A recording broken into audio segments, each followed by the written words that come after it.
that the history that is being presented today is so many times fake history and misinformation, and history is being rewritten. Is that there are so many different land areas and that our people have allowed the federal government to take control of when they are originally our ancestral lands, and that now we have no more control of those lands, and we can't even go and pick pinos, we can't even collect wood, or we can't collect herbs and various things that we need because of government regulations, policies and that prohibit the use of land that our people used to occupy.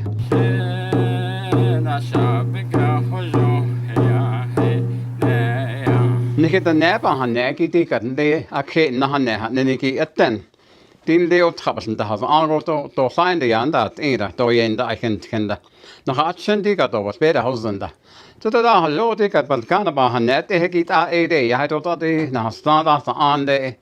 E ajati tikat akhe nahane haneki balkana kache da yoji yo ai history. Hatnete. Ede ya ben da ken.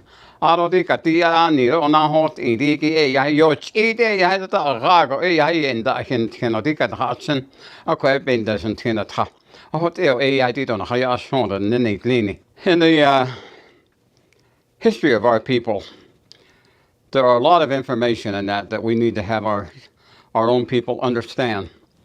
But the way it is right now, there is not one shred of any type of history of our people that is being taught in any school.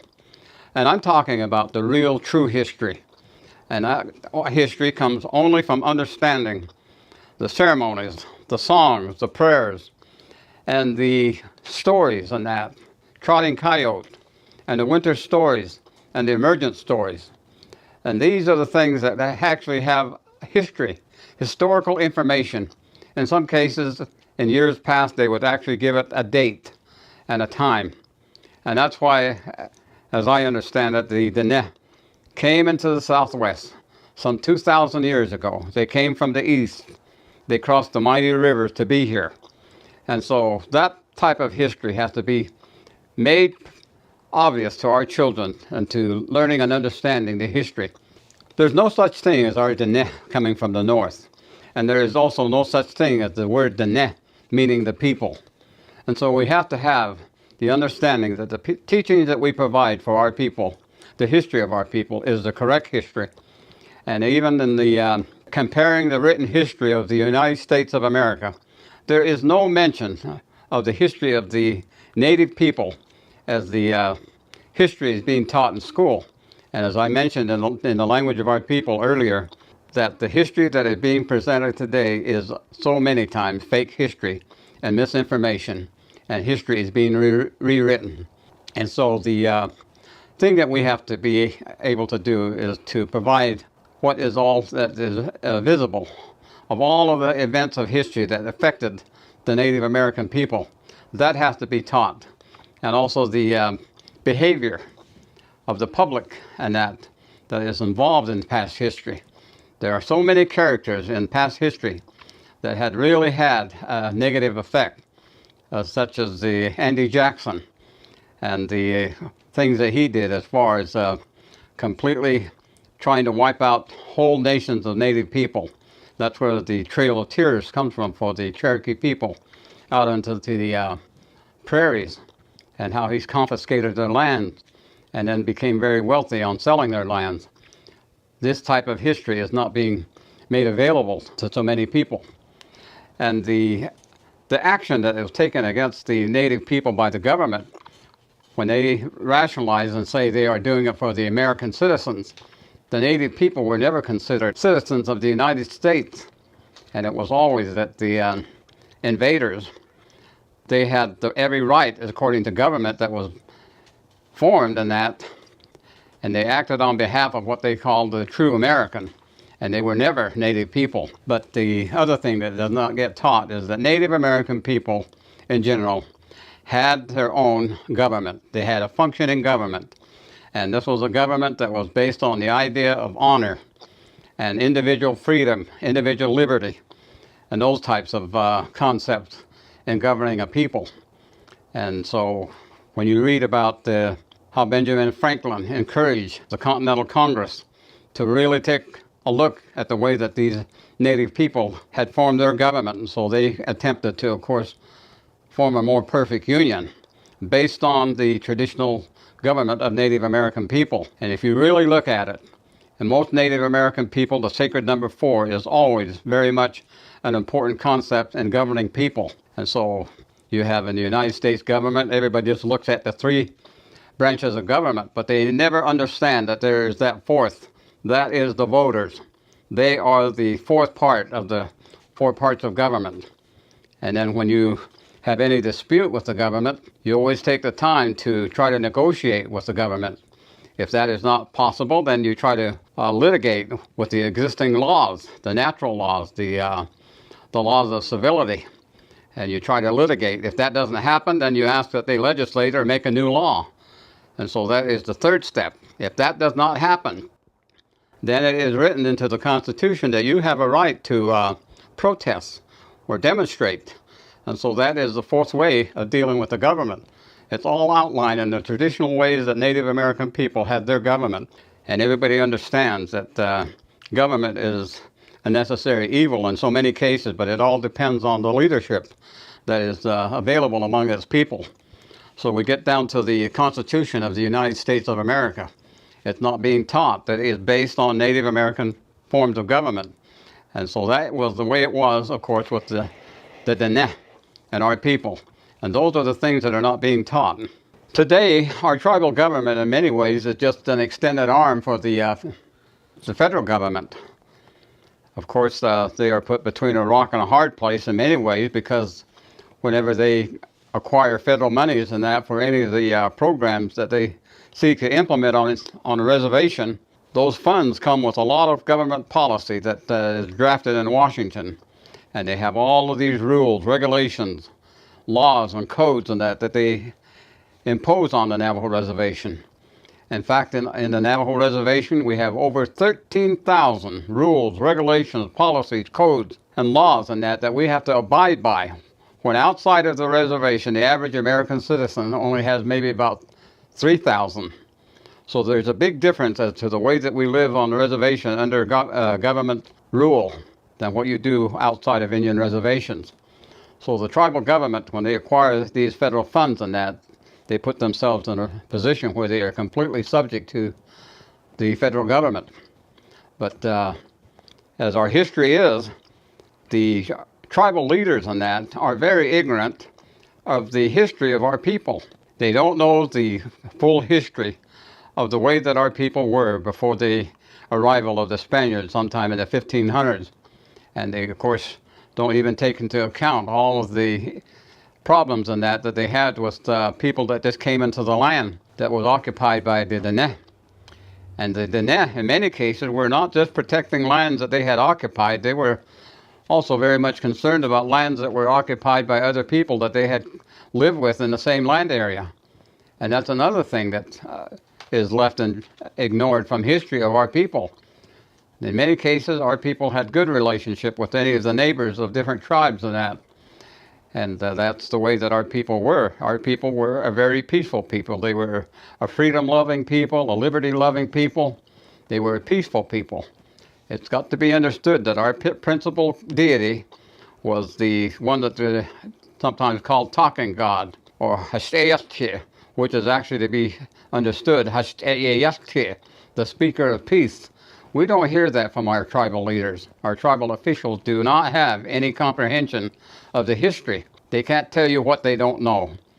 And so the line between the tribal government and the federal government is very thin. How did it come to be that our original treaty was made with the Secretary of War?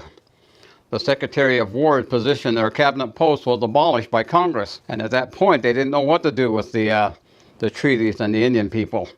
And so they looked around, and the only place that they could put us into was the Secretary of Interior under their jurisdiction.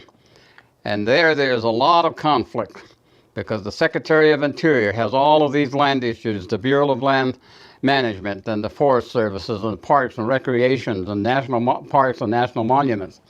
All of those are government land issues and that.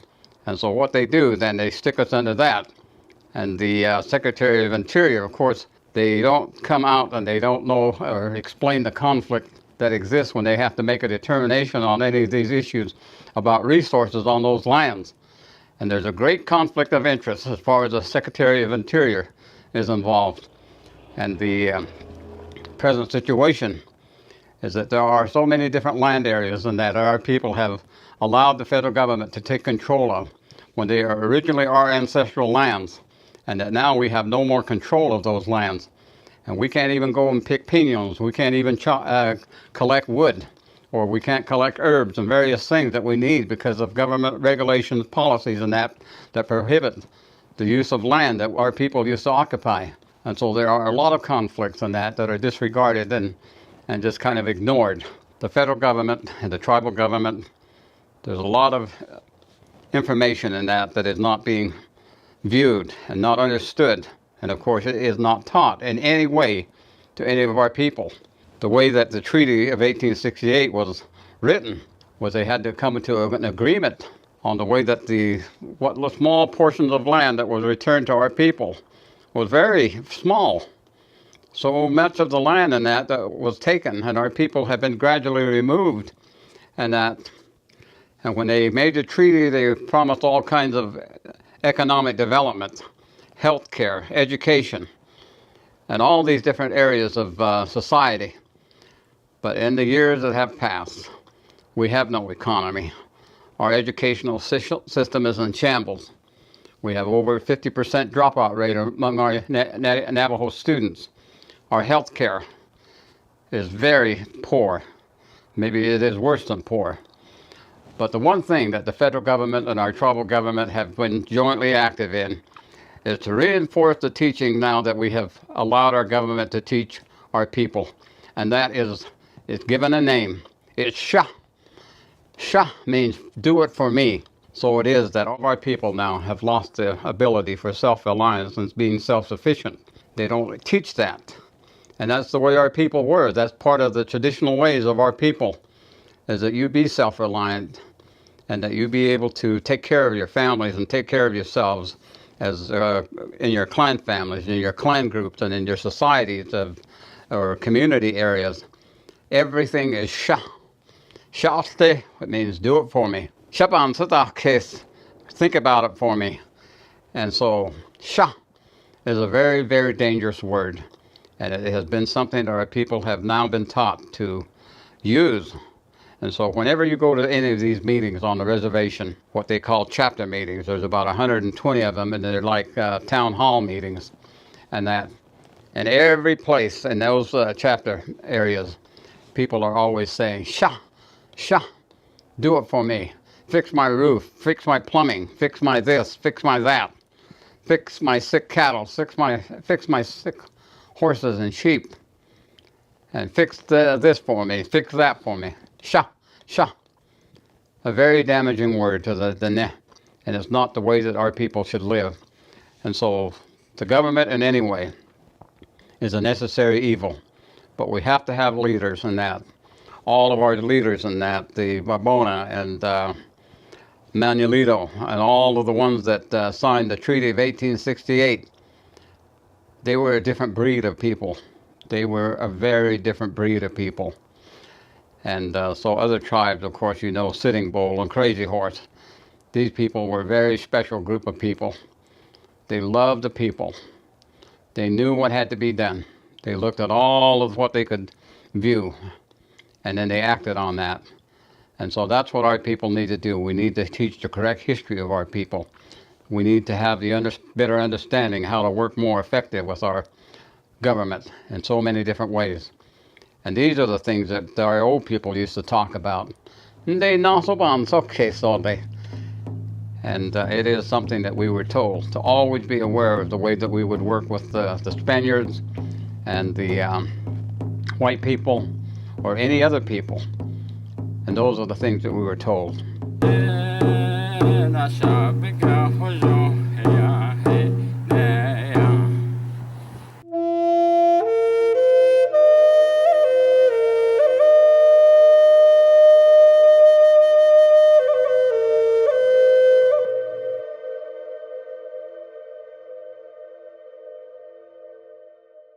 Hey, thanks for watching our videos.